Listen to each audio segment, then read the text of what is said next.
સુરેન્દ્રનગરના ચોટીલા હાઈવે પર ગેરકાયદે પેટ્રોલ ડીઝલના વેચાણનો પોલીસે પર્દાફાશ કર્યો।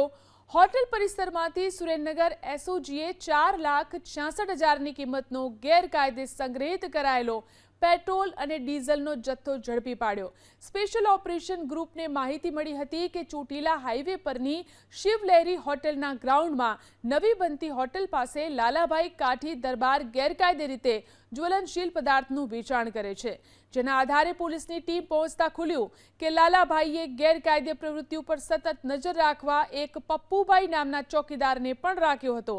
આરોપીઓ હોટેલ કમ્પાઉન્ડમાં પાર્ક વાહનમાંથી ઇલેક્ટ્રિક મોટર અને નળી વડે પેટ્રોલ ડીઝલ ડ્રાઈવરો પાસેથી ઓછા ભાવે ખરીદતા હતા। ત્યારબાદ આ પેટ્રોલ ડીઝલનું વધુ ભાવે વેચાણ કરતા પોલીસે એક જીપ 60 લીટર ડીઝલ મળી કુલ 4.66 લાખનો મુદ્દામાલ જપ્ત કર્યો છે।